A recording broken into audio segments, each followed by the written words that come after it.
quel moteur de recherche. Une source d'information plus fiable que les internets. Pour savoir et comprendre, Mario Dumont. C'est l'annonce qui fait jaser tout le monde. C'était prévisible aussi. On dit la plus grosse annonce, le plus gros investissement privé de l'histoire du Québec. Le ministre Pierre Fitzgibbon est avec nous. Bonjour. Bonjour tout le monde. Et on parle de cet investissement de Nordvolt qui va s'établir, cette usine qui va s'installer sur la rive sud de Montréal. Je pose la question simple que tout le monde pose. On met-tu trop de l'argent pour les attirer? On met-tu trop de notre argent pour attirer une entreprise comme ça? Bon, évidemment, c'est une question qui est très légitime. Je pense qu'il faut regarder les bénéfices, il faut regarder les retombées. Il faut aussi regarder la stratégie. Je pense que la filière batterie, c'est une nouvelle filière pour le Québec. M. Legault a parlé de 15 milliards d'investissements confirmés, un autre 15 à venir. On regarde l'histoire du Québec, c'est le plus gros projet industriel du Québec, privé. Deuxièmement, c'est le premier projet vraiment où on prend nos ressources naturelles et on peut les convertir en aval pour créer de la valeur. Donc, je pense que ces deux points-là militent au point que le gouvernement peut intervenir financièrement. Maintenant, il faut regarder les... Est-ce qu'on rentre dans notre argent? Là? Et dans combien d'années on rentre dans notre argent? Bon, ce que j'ai fait, c'est que, évidemment, on parle à 5 économistes. Il va y avoir 5 calculs différents de retombées. Donc, j'ai demandé à ce qu'on utilise la méthodologie que le directeur parlementaire à Ottawa a utilisée pour les deux fameux projets de Stellantis et Volkswagen. En Ontario. Quand on met la partie subventionnaire de nos interventions, on arrive à un payback, qu'on appelle en bon français, de 9 ans, au moment où on commence à payer les fameuses subventions d'opération pour le RRA. Donc, c'est 9 ans à partir de 2027, parce que c'est en 2027 que les paiements vont se faire. Donc, la question, c'est est-ce que 9 ans, c'est trop court, trop long? Alors, moi, je pense qu'un projet comme celui-là, où il va y avoir des retombées qui vont durer pour fort probablement une 50aine d'années, certains disent plus, que ça devient très rentable. Je veux dire qu'à la 10e année, on s'est remboursé, puis là, les impôts, les taxes, tout ce qui découle de l'activité de l'entreprise, c'est de l'argent qui rentre dans les coffres du gouvernement. Exact. Sur la base des hypothèses du directeur parlementaire. M. Champagne va organiser, c'est probablement plus court, 5 ans, et ça devient très subjectif. L'autre chose, faut rentrer en ligne de compte, faut pas oublier, là, c'est un peu complexe, mais la partie que nous avons accordée comme aide pour la construction de l'usine, là, 1,4 milliard, 1,37 pour être précis, là-dedans, faut pas oublier qu'il y a 567 millions du 1,37 où j'ai demandé à ce qu'on soit actionnaire de la mère en Suède, qui, elle, va détenir différents projets. Donc, on a, selon moi, une chance très grande de faire de l'argent juste sur l'investissement. Donc, en gros, dans le montant qu'on donne, il y a un 567 millions où on achète des actions de la compagnie. Exact. On leur donne de l'argent, on leur donne du capital, mais en échange, on obtient des actions de la compagnie. Exact. Donc, si la compagnie vit du succès puis que les actions doublent...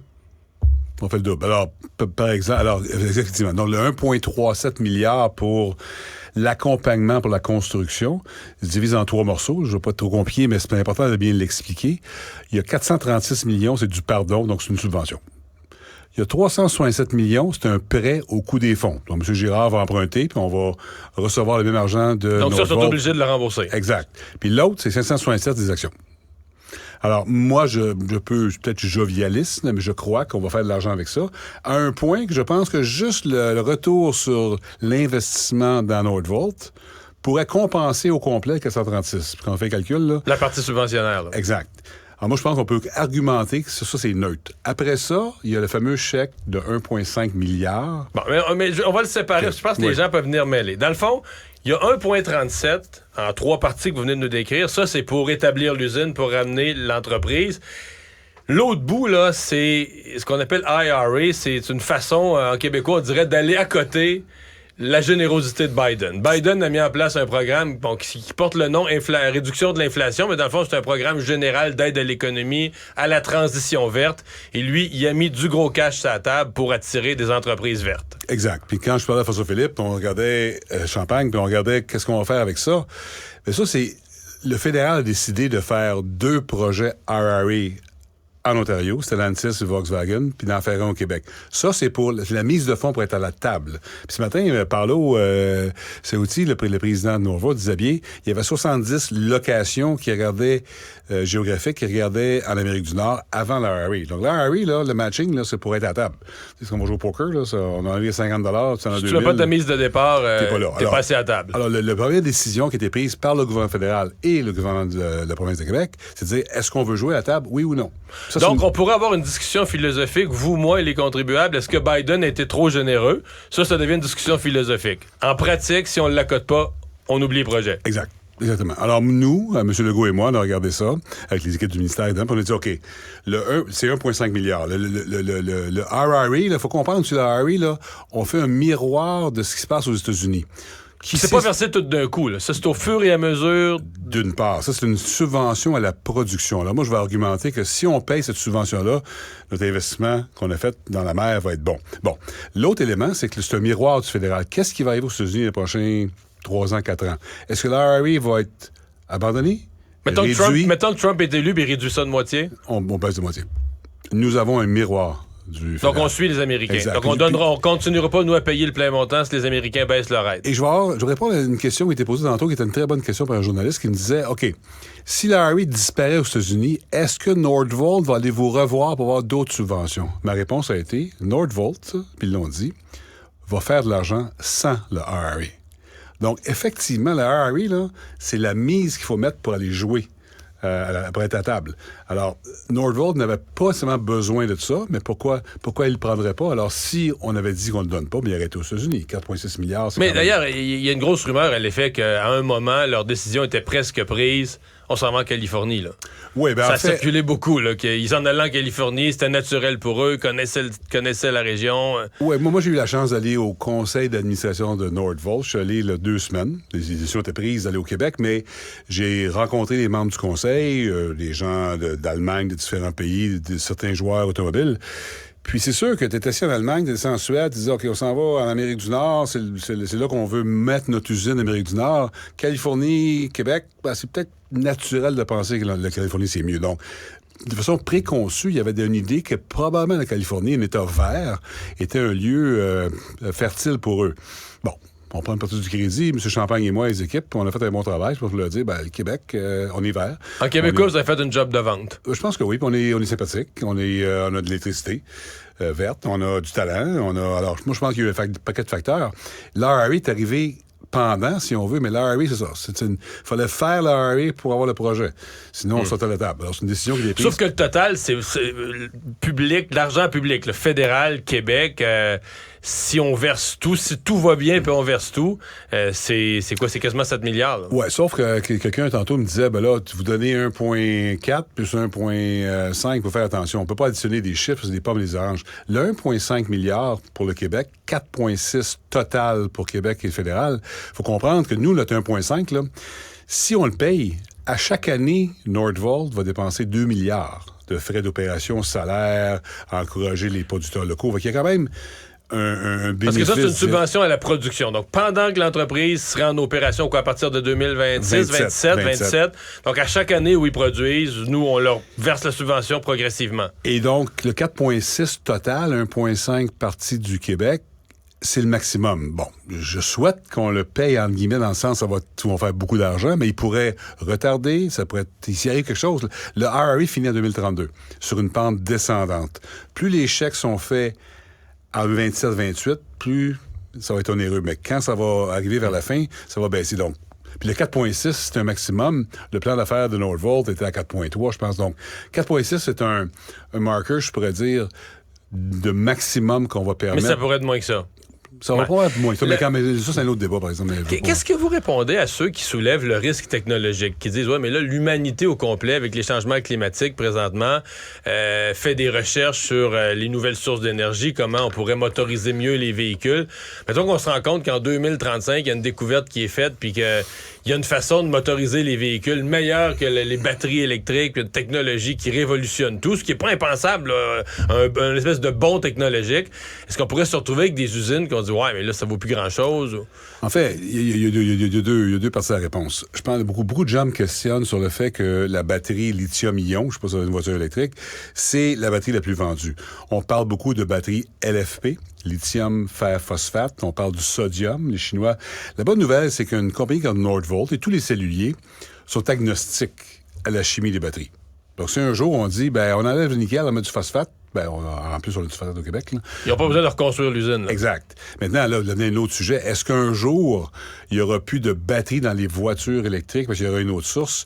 Si ça arrive, il peut y avoir des difficultés pour les usines, mais je pense que, probablement, ça va être plus que 9 ans, la période où on va récupérer notre argent. Puis les experts s'accordent à dire qu'il va toujours avoir des batteries. Est-ce qu'il va y avoir d'autres sources qui vont être plus efficientes, moins chères? Peut-être. Moi, je pense qu'on va avoir plus une chimie des batteries qui va changer.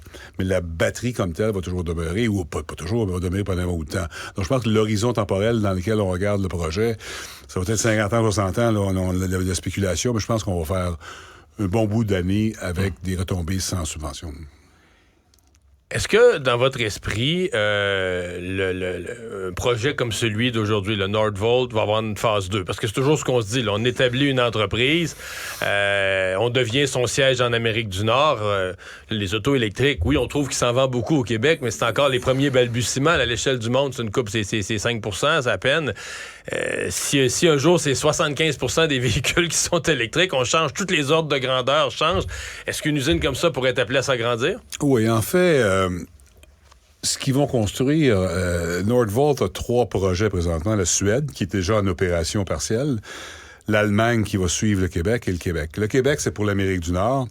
Ils ont configuré leur plan. L'achat du terrain qui représente, M. Champagne parlait de 318 terrains de football américains. Alors, la configuration est pour 60 gigawatts d'usine. La phase 1, c'est 30. Maintenant, Nordvolt est une compagnie sérieuse. Commençons par 30. On va métaboliser comment est-ce qu'on va produire ça. Moi, j'ai vu en Suède, ils produisent déjà des cellules sur la phase 1. La phase 2 commence en même temps, mais là, il améliore le procédé. Donc, je pense que ça risque de finir à 60, mais pour l'instant, là, on va rester calme. On va dire que c'est 7 milliards pour 30 gigawatts, mais la structure, les mégawatts qu'on va allouer éventuellement, sont configurés pour 60 gigawatts, mais aujourd'hui, je pense qu'on est mieux de se limiter à 30. Parler des mégawatts à louer, est-ce que les gens se posent la question, voilà, il n'y plus d'électricité, on en a trouvé pour cette entreprise-là? Non, mais en fait, ça, je pense que nous avons alloué des mégawatts pour la filière batterie, clairement, parce que c'est une filière qui, selon moi, est la plus stratégique pour le gouvernement aujourd'hui. Donc, il n'y en a plus pour tout le monde, mais il y en a de réservés pour des secteurs stratégiques. Exact. Là, maintenant, on travaille avec M. Sebia, qui doit nous donner un plan d'action. On travaille sur quelle source d'énergie renouvelable ou énergie sans émission de carbone, CO2, qu'on peut avoir dans les prochaines années. Et moi, j'ai sur mon bureau des projets qui ne peuvent pas être accordés aujourd'hui. Et on va regarder avec Hydro-Québec la séquence à laquelle on peut ramener des projets industriels. Alors, ce qu'on fait présentement, c'est qu'on a priorisé les projets. Mais comme j'ai toujours dit, on ne manquera pas de courant pour des hôpitaux, pour les écoles, pour les maisons. Là, on parle des projets industriels. Puis Hydro-Québec n'avait pas considéré tous les projets que nous avons présentement. Là, on a l'avantage, l'opportunité d'avoir ces projets-là. Maintenant, on va accepter les projets quand on va pouvoir donner le courant. Oui, je comprends bien. Est-ce que l'idée d'un cellulier, parce qu'il y avait eu différentes fabrications, cathodes, je ne suis pas un spécialiste à notre cathode, ça c'est la vraie affaire en matière dans la notion de filière batterie. Parce que la cellule, dans le fond, c'est la batterie. Là, on est rendu à l'étape finale un peu d'une batterie. C'était ça la vraie affaire, d'avoir un cellulier? Oui, si on retourne en 2019, moi j'ai été élu en l'automne 2018. Moi, le mot batterie, c'est pas dans mon vocabulaire, autre que ma voiture électrique à l'époque. Mais alors, quand on est arrivé en poste, on a regardé les ministères, quels sont les chantiers économiques où le Québec peut se démarquer. Et rapidement, on a conclu que lithium, graphite. Et moi, j'avais été chez Mercedes en printemps 2019, puis j'avais rencontré Mercedes, puis il y avait une jeune asiatique qui connaissait plus du lithium du Québec que moi j'en connaissais. Ça faisait 3 mois que j'étais en poste, c'était peut-être compréhensible. J'ai réalisé qu'on avait quelque chose entre les mains. Alors, on a travaillé avec l'équipe pour dire comment on peut réintégrer la filière automobile qu'on avait abandonné en 2000 avec les Camaro de Boisbriand, où vous faisiez référence tantôt. Puis on a conclu que la façon de réintégrer, c'est pas de faire des voitures. Nous, on fait des avions. L'Ontario fait des voitures, puis ça va bien. C'est-à-dire, comment on prend nos minéraux stratégiques, comment est-ce qu'on bâtit la chaîne en aval dans un écosystème géographiquement serré, considérant les chaînes d'approvisionnement qui se resserrent maintenant, après la pandémie, c'est encore exacerbé, considérant que les Américains, ils n'aiment pas trop ça, acheter des cathodes de la Corée ou du Japon ou de la Chine. C'est loin comme distance. Donc, on a dit, commençons de ce côté-là. La cellule, au début, on le considérait même pas. On le considérait, mais ça paraissait trop gros, trop lointain? Trop loin, puis le monde disait, ça marchera pas, les celluliers vont être près des fabricants automobiles. On disait, OK, on va travailler sur lithium, graphite, conversion primaire, conversion secondaire, cathode anode, et juste ça a été un projet pour moi de 10-15 milliards. Là, oups, on a réalisé que les producteurs de cellules, compagnies avant-gardistes comme Nordvolt, regardaient ça d'une base un peu de zéro, et là, on a vu que on avait un avantage comparatif au Québec de par l'énergie renouvelable, parce que nos batteries sont... Parce qu'eux, ils veulent pouvoir dire que leurs batteries sont plus vertes que les autres. Clairement. Puis on va voir bientôt un passeport dans les batteries. Ça va commencer à en parler plusieurs années. À un moment donné, là, la batterie, là, les gens vont pouvoir voir avec un code barre d'où vient la cathode, d'où vient l'anode, d'où vient le lithium. Alors, les mines de lithium, il faut qu'ils soient électrifiées. Alors, je pense que Nordvolt... J'ai dit ça dans mon introduction ce matin. Oui, on a fait un pitch pour avoir un cellulier, mais on en a choisi un aussi. Je pense que Nordvolt respecte les valeurs québécoises, respecte l'environnement. Alors moi, je pense qu'on a une société qui est alignée avec nous, mais c'est sûr qu'eux autres ont été enthousiasmés de voir l'énergie renouvelable, parce qu'il n'y a pas de gaz naturel chez Nordvolt. Le talent, Saint-Basile, McMasterville, près de Montréal, l'accès au talent. Oui, il va y avoir du logement, il faut se préoccuper de ça, vous en avez parlé tantôt, mais on est conscient. Puis, au niveau financier, on n'a pas été plus généreux que les Américains, mais on a fait un matching de ce qui se passe. Mais là, on a rationalisé, M. Legault et moi, les équipes, là, c'est quoi le payback? On a dit 9 ans, à partir de 27, c'est un investissement qu'on croit justifié, considérant tout l'impact sociétal d'une filière aussi stratégique. On va se croiser les doigts que tout cet investissement tourne bien pour nous tous. Pierre Fitzgibbon, merci d'avoir été là. Merci. Au revoir. On s'arrête.